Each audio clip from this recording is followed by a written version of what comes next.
I'm going to talk about normal subgroups. So as a reminder, if I have a group G and N is a subgroup, we say that N is normal if for all G in my group, Gn equals Ng. So the left coset of N equals the right coset of N for all G. This does not mean that we have element-wise commuting. So it's not the case that Gn has to equal Ng for all N in big N.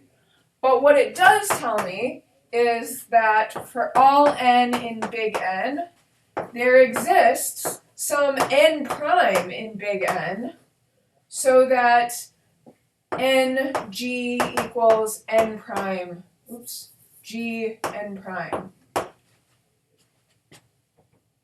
or vice versa. Might be a different N. Okay, so instead of thinking about commuting as elements then, normal subgroups are those subgroups that sort of commute as groups with all elements of G. So Gn equals Ng. As a group, there's commuting.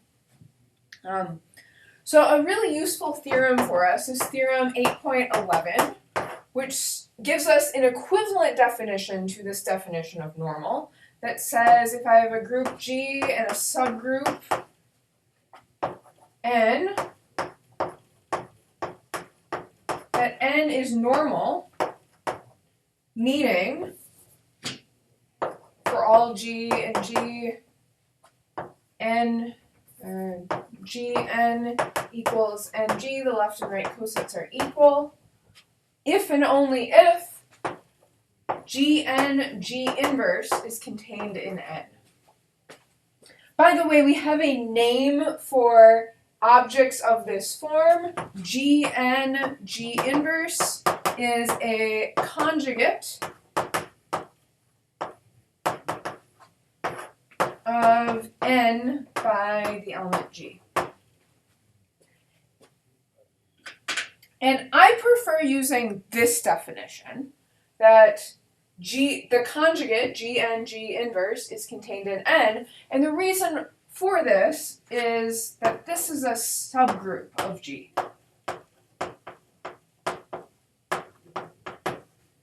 So, in other words, here, in this definition, I'm comparing, and this needs to be true for all G and G, I'm comparing subgroups. I'm asking, is this subgroup contained in this subgroup?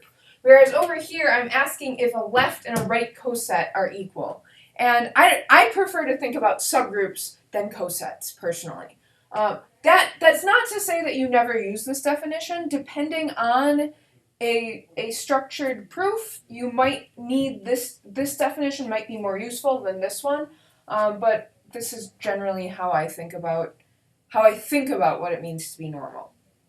Okay, and I'd like to just give a little bit of a preview for next time, which is the whole motivation for caring about normal subgroups. Normal subgroups are special subgroups, and they're special exactly because they make they make the notion of a quotient group actually make sense. So if I have G as a group and any subgroup H,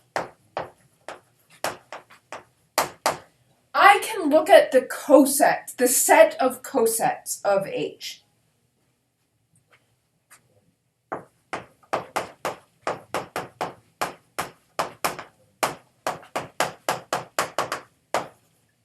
Moving forward, we're going to give this notation that looks like G/H.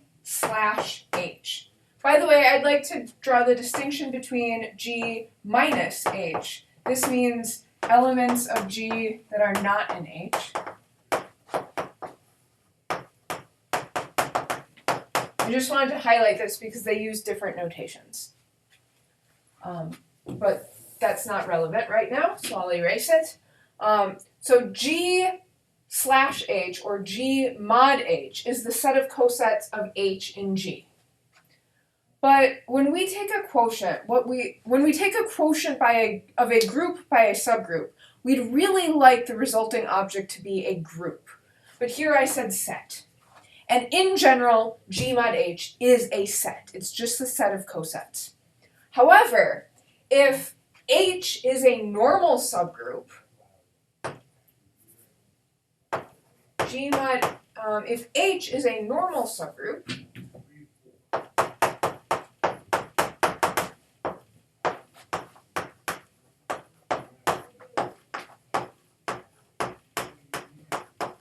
then G mod H will be a group.